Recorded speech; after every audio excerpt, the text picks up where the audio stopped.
A very good afternoon, dear students, dear learners, dear friends, and followers. Again, I came back here on Dialect English Lectures channel to upload a new video and about the important question of the epic The Light of Asia. And the question is that attempt a critical appreciation of the epic. Critical appreciation जो है वो epic का करना है, उसका theme क्या है, उसका डिस्क्रिप्शन क्या है, कैरेक्टराइजेशन क्या है, लैंग्वेज और स्टाइल क्या है, इन सारी चीज़ों के बारे में हमको और आपको बात करनी है। और प्रिय छात्रों, इस वीडियो में जैसा कि समस्त पिछली वीडियो में भी जो वीडियो अपलोड की गई हैं वो दोनों ही भाषाओं में उपलब्ध कराई गई हैं और यह वीडियो भी आपको दोनों ही भाषाओं में उपलब्ध कराई जाएगी ताकि एक कलेक्टिव मैटर आपके पास आंसर लिखने के लिए रहे और आप आंसर को समझ सकें हिंदी भाषा में, जो इसी वीडियो में साथ साथ उपलब्ध रहेगा। और आइए बात करते हैं कि सर एडविन अर्नोल्ड के द्वारा रचित epic the light of Asia के क्रिटिकल एप्रिसिएशन के बारे में। As we know that the light of Asia is a very talented work, is a very gracious work, is a very splendor work of Sir Edwin Arnold, and he narrated about the life of Gautam Buddha, first as Prince Siddharth and after that as Gautam Buddha in the epic. The book is in 8 cantos or 8 verse, but the book third is in the syllabus.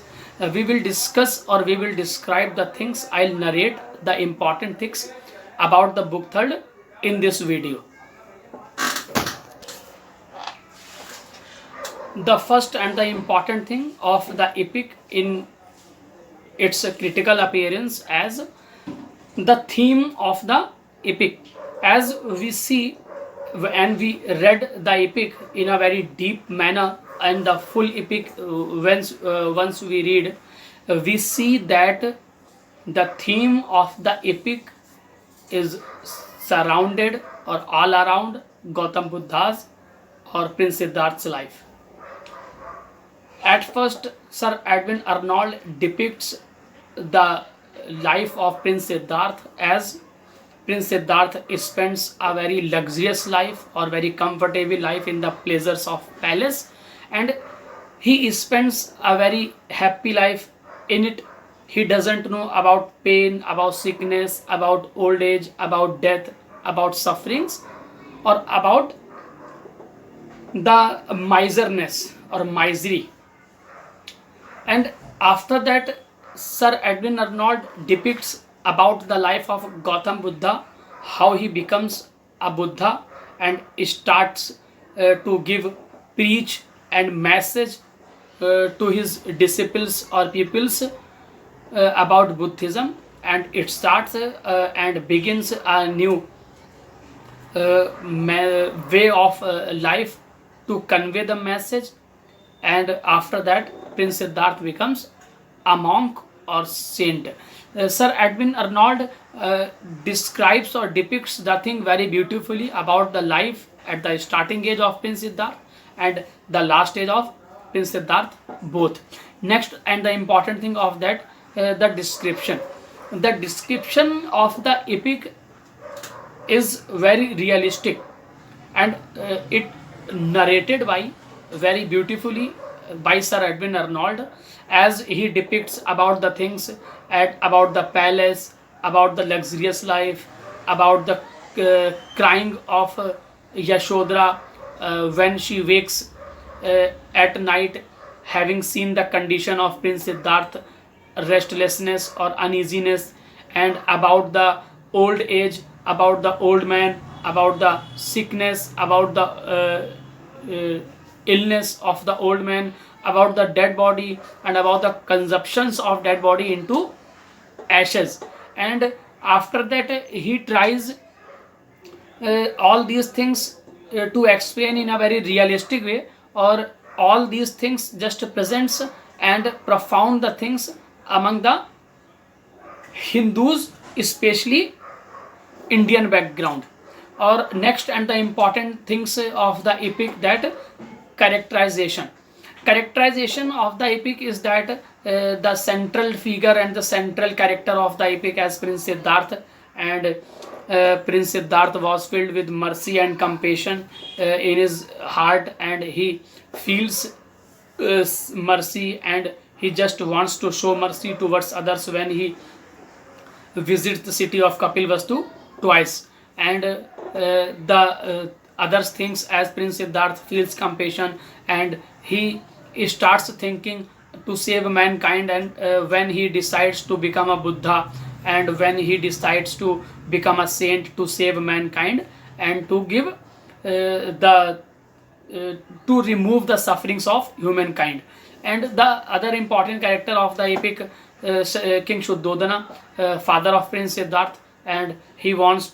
that his son should become a Chakravarti king. He doesn't want that his only son should become or would become a saint or monk. He loves his son very much and cares him, and he arranges many things to entertain Prince Siddhartha in the palace so that he could change his mind. And the other thing is an important character of the epic, Yashodhara, wife of Prince Siddhartha. She loves and cares of Prince Siddhartha more, and she tries to give comfort him anyhow, how she can to give it to Prince Siddhartha or to him. And she lulls him and she tries to sleep him, and she wakes at night when Prince Siddhartha feels restlessness or uneasiness. This shows here that Yashodhara loves Prince Siddhartha very much. And the other and the important character of the epic is that Channa, the charioteer, the real teacher, the guru, the friend of Prince Siddhartha. And Channa is the character in the epic who removes all doubts of Prince Siddhartha and just tells him everything about the realistic world and the real things concerning this world. The last and important thing of the epic, that language and style. The language of the epic is very poetic, and the poet has used some Hindi words like devas, like kalpas, like mantras, like maidan, like karuna, such extra words he used here, and all these words create a impact or create a effective way in the epic in the minds of readers. And the style of the poem is very charming. There are many beautiful similes in the poem, or the poem has been written in blank verse. Or in short, we can say the Light of Asia has a great poetic value. It has one of the best narrative poem, or it teaches the message of love and mercy and compassion, and this message is needed today when we see arms race everywhere in the world. This is the complete answer of a critical appreciation of the epic. Now we try to understand this whole answer in Hindi.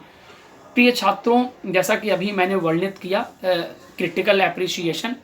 जो है वो epic light of Asia का, और light of Asia जैसा कि हम सभी जानते हैं कि सर एडविन अर्नोल्ड के द्वारा रचित एक बहुत ही शानदार कृति है, बहुत ही शानदार रचना है, जिसको सर एडविन अर्नोल्ड ने अपने कलम से अपने शब्दों से सजाया है. और इस सर एडविन अर्नोल्ड की जो पूरी एपिक है, इसमें 8 कैंटोज यानी 8 खंड हैं इसमें, लेकिन जो इसका तीसरा खंड है वो अत्यंत महत्वपूर्ण है, और उसी खंड का जो पार्ट है वो हमारे यहाँ सिलेबस में अंकित है, सिलेबस में शामिल है, जिसको हम पढ़ते हैं, जिसका अध्ययन करते हैं. और इसके साथ साथ इस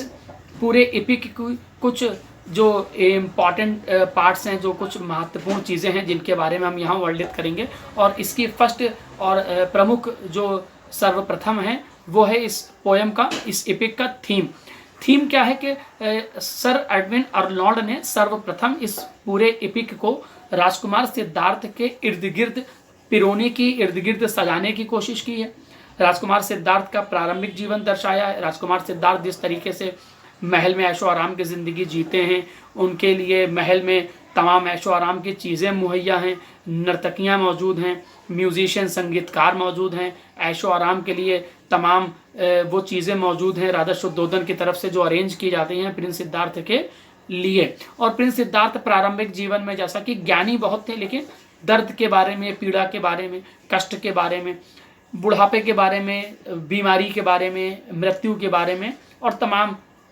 ऐसी चीज़ों के बारे में जो कि अनभिज्ञ थे या परिचित थे, नहीं जानते थे। लेकिन लास्ट के जीवन के बारे में भी सर एडविन अर्नोल्ड ने व्याख्यात किया है इस पूरे एपिक में कि किस प्रकार से अंत में गौतम बुद्धा जो है वो 29 वर्ष की अवस्था में महल को त्यागते हैं और किस प्रकार से गौतम बुद्धा जो है, प्रिंस सिद्धार्थ जो है वो गौतम बुद्धा बन जाते हैं और बौद्ध धर्म की स्थापना करते हैं और अपने शिष्यों को संदेश देते हैं और लोगों को दूर दूर भेजते हैं ताकि उनके संदेश को लोगों तक पहुंचाया जा सके। और इस प्रकार से वो एक नए धर्म, बौद्ध धर्म की स्थापना करते हैं और इस धर्म के जरिए वो लोगों की सेवा करना चाहते हैं और लोगों को परेशानियों से और पीड़ाओं से बचाना चाहते हैं। इसके साथ साथ ही जो एक अदर इम्पॉर्टेंट फैक्टर है इस पूरे एपिक का, वो है इसका डिस्क्रिप्शन। जिस प्रकार से वर्णित किया गया है पूरे एपिक को सर एडविन अर्नोल्ड के द्वारा, वास्तव में वो बड़ा शानदार है। जिस प्रकार से सर एडविन अर्नोल्ड ने महल के अंदर की चीज़ों को दर्शाया है, ऐसा प्रतीत होता है जैसे कि वो हमारे सामने घटित हो रही हो। जिस प्रकार से राजकुमार सिद्धार्थ के प्रथम और द्वितीय भ्रमण को दर्शाया गया, जैसा लगता है कि सामने हुआ हो और हमने उन चीज़ों को महसूस किया हो, हमारी आंखों के सामने चीज़ें हुई। जिस प्रकार से राजकुमार सिद्धार्थ ने उस बीमार व्यक्ति को देखा, उस बूढ़े व्यक्ति को देखा, उस मृतक शरीर को देखा और उस मृतक शरीर के अग्नि में जलते हुए, राख में बदलते हुए देखा। और इस प्रकार से ये सारी चीज़ें जिस प्रकार से हमारे सामने घटित की गई हैं, ऐसा प्रतीत होता है कि वास्तव में ये सारी चीज़ें हमारे सामने, हमारी आंखों के सामने हो रही हों और हम अपनी आंखों के सामने होते हुए देख रहे हों। ये एक रियलिस्टिक वे जो सर एडविन अर्नोल्ड का है, ये बड़ा शानदार है, बड़ा असरदार है, जो इस पूरी कृति को, इस पूरी रचना को बहुत ही खूबसूरत और सुंदर बना देता है और एक आकर्षण जो है वो उत्पन्न करता है पढ़ने वालों के हृदय में, उनके मन में। और एक इस प्रकार का आकर्षण उत्पन्न होता है कि लोग जब तक इसको पूरा नहीं पढ़ लेते हैं, जब तक उनके मन की जो इच्छाएं हैं वो शांत नहीं होती हैं। और इस प्रकार से राजकुमार सिद्धार्थ के और पूरे डिस्क्रिप्शन को, पूरी जो उनकी रचना को जिस तरीके से सजाया और संवारा है सर एडविन अर्नोल्ड ने, ये वास्तव में हिंदू धर्म की जिस प्रकार से एक रूपरेखा प्रस्तुत की है वो बड़ी सराहनीय है और बड़ी प्रशंसनीय है। इसके साथ साथ इस पूरे एपिक का जो कैरेक्टराइजेशन है, जिस प्रकार से चरित्रों की व्याख्या की है सर एडविन अर्नोल्ड ने, और जैसा कि हम देखते हैं कि इसमें मुख्य चरित्र जो हैं वो 4 हैं और प्रथम और सर्वप्रथम जो सर्वोपरि चरित्र है, जो इस पूरे एपिक का सेंट्रल पार्ट है, जो मुख्य किरदार है, वो है प्रिंस सिद्धार्थ। प्रिंस सिद्धार्थ जो कि ऐशो आराम की जिंदगी प्रारंभ में जीते हैं, लेकिन उनके हृदय में लोगों के लिए दया है। वो लोगों को कष्ट नहीं देख पाते हैं, पीड़ा नहीं देख पाते हैं, लोगों की दुख नहीं देख पाते हैं। और जब उन्होंने देखे तो उनका हृदय कहीं ना कहीं मार्मिक हुआ, कहीं ना कहीं उनकी मनोदशा खराब हुई और उन्होंने ये निश्चय किया कि वो लोगों की सेवा करेंगे और लोगों के दुख और कष्ट को दूर करने का जो भी उनसे प्रयास हो सकेगा वो प्रयास करेंगे प्रिंस सिद्धार्थ। ये निश्चय किया उन्होंने। इसके साथ साथ प्रिंस सिद्धार्थ ने यह भी निश्चय किया कि वो जो हैं वो महल का जीवन त्याग देंगे, एक बौद्ध बन जाएंगे, एक साधु बन जाएंगे, एक सन्यासी बन जाएंगे और लोगों को संदेश देंगे और अपने संदेश के द्वारा लोगों के कष्ट का निवारण करने का प्रयास करेंगे। और इसके साथ साथ जो अन्य किरदार हैं,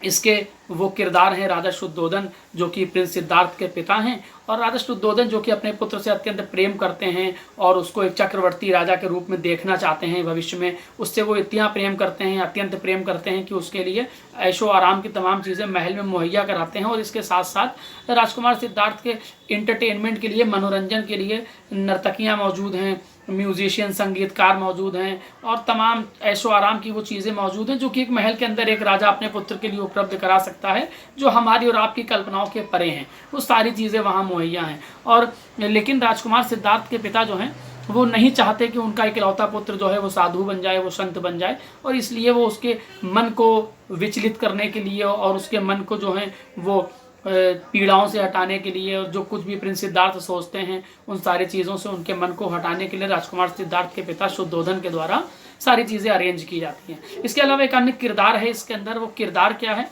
कि जिस प्रकार से राजकुमार सिद्धार्थ की जो पत्नी है यशोधरा, उनका किरदार भी बहुत मुख्य। वो अपने पति राजकुमार सिद्धार्थ से अत्यंत प्रेम करती हैं, उनकी बहुत फिक्र करती हैं, उनकी परवाह करती हैं। ये इस बात से जाहिर हो जाता है कि जब प्रिंस सिद्धार्थ व्याकुल होकर रात में जाग जाया करते थे, उठ जाया करते थे, परेशान रहते थे, विचलित रहते थे, तो उनकी इस अवस्था को देखकर राजकुमार सिद्धार्थ की पत्नी यशोधरा भी